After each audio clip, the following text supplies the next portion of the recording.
같이 보실 말씀은 출애굽기 29장 1절로 9절까지의 말씀입니다. 한 목소리로 말씀 합독하시겠습니다. 내가 그들에게 나를 섬길 제사장 직분을 위임하여 그들을 거룩하게 할 일은 이러하니 곧 어린 수소 하나와 흠없는 순양 둘을 택하고 무교병과 기름 섞인 무교 과자와 기름 바른 무교 전병을 모두 고운 밀가루로 만들고 그것들을 한 광주리에 담고 그것을 광주리에 담은 채 그 송아지와 두 양과 함께 가져오라. 너는 아론과 그의 아들들을 회왕문으로 데려다가 물로 씻기고 의복을 가져다가 아론에게 속옷과 에봇 받침 겉옷과 에봇을 입히고 흉패를 달고 에봇에 정교하게 짠 띠를 띠게 하고 그의 머리에 관을 씌우고 그 위에 거룩한 패를 더하고 관유를 가져다가 그의 머리에 부어 바르고 그의 아들들을 데려다가 그들에게 속옷을 입히고 아론과 그의 아들들에게 띠를 띠우며 관을 씌워 그들에게 제사장의 직분을 맡겨 영원한 규례가 되게 하라. 너는 이같이 아론과 그의 아들들에게 위임하여 거룩하게 할지니라. 아멘. 할렐루야. 오늘도 예배 자리 가운데 모이신 성도님들 주님의 이름으로 환영하고 축복합니다. 같이 나눌 말씀의 제목은 거룩히 구별하여 드리라라는 말씀의 제목 가운데에서 같이 은혜를 나누도록 하겠습니다. 어제까지의 말씀을 통하여 하나님께서 이제 제사장들은 거룩한 의복을 입어야 된다라는 것을 말씀하셨다면 이제 오늘 말씀을 통해서 제사장들의 위임식에 대하여 주님께서 말씀해 주시는 것을 볼 수 있습니다. 우리에게 이 말씀을 더하 주심의 이유가 무엇일까를 마음에 적용해야 됩니다. 그냥 지루한 위임식의 이야기가 아니라 하나님께서 우리 한 사람 한 사람을 왕같은 제사장으로 세우시고 택하신 족속으로 세우시며 하나님의 일을 이루어 나갈 수 있도록 주님께서 우리를 지금 부르시고 계세요. 이 중요한 것, 우리에게 필요한 것이 있다면 이 거룩한 위임식의 자리 가운데서 내가 특별한 존재이기 때문에 내가 대단한 위인이기 때문에 하나님께서 나에게 이런 위임식을 주시는 게 아니라 구별된 삶을 살아낼 수 있도록 하나님께서 우리에게 은혜를 베푸시는 사건이다라는 사실을 우리가 잊지 말아야 합니다. 하나님께서 오늘 우리에게 이 아론과 그의 아들들을 세우심처럼 우리 한 사람 한 사람들을 세우셔서 주님의 뜻을 이루어 나갈 수 있도록 부르시고 계십니다. 제사장들이 이 일을 감당하기 위하여 위임식에 앞서 행동해야 될 것이 무엇이 있겠습니까? 먼저 하나님께서 1절 말씀과 같이 이들을 부르셨습니다. 그리고 이들에게 거룩하게 해야 될 일이 있다라는 것을 분명히 말씀하세요. 제사를 드리기에 앞서서 그들이 행동해야 될 것은 4절 말씀과 같이 오직 물로 씻어야 된다라는 것을 말씀하십니다.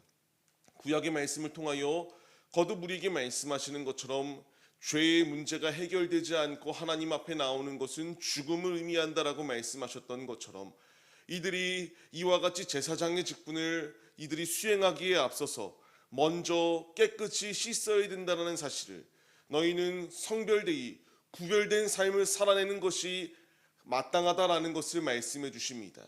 우리 역시 마찬가지입니다. 우리 역시 물로 씻어야 돼요.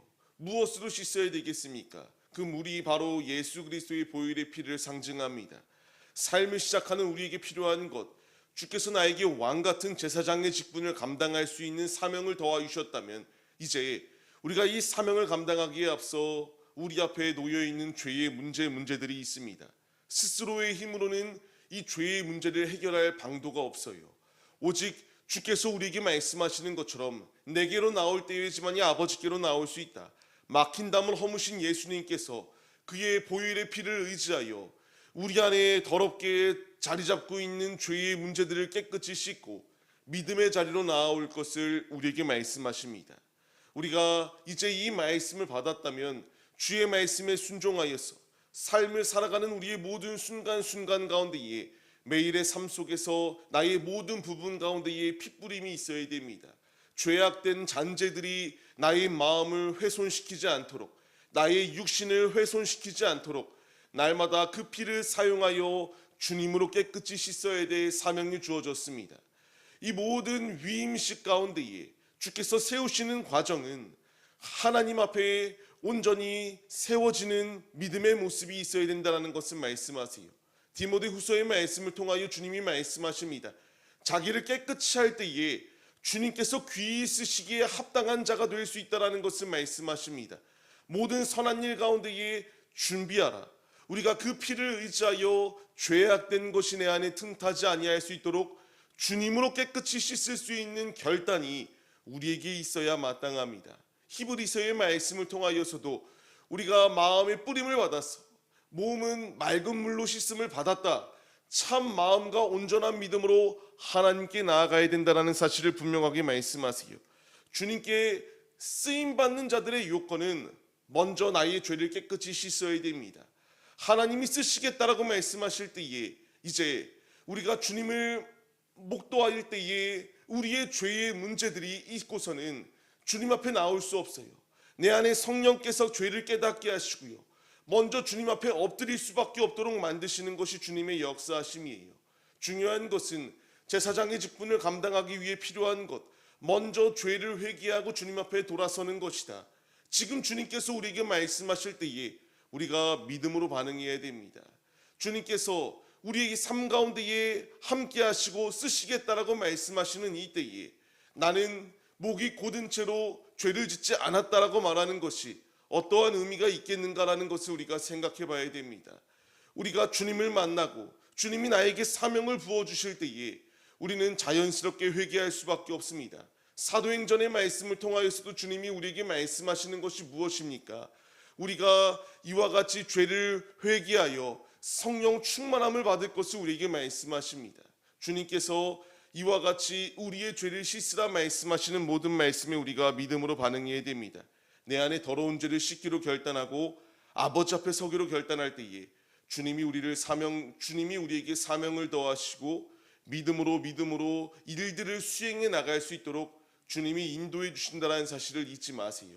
이제 그분께서 우리에게 의복을 입히시고 모든 하나님의 전신갑주를 입히시며 주님의 일을 감당할 수 있도록 주께서 인도해 주십니다. 이 모든 것은 내가 스스로 좋은 옷을 입었다가 아니라 하나님이 입혀주셔서 하나님의 뜻을 감당할 수 있도록 이끌어 주세요. 지금 그 분께서 우리에게 말씀하시는 것이 무엇입니까? 7절 말씀과 같이 우리에게 이와 같이 기름 부음의 역사하심이 있다라는 것을 말씀하세요.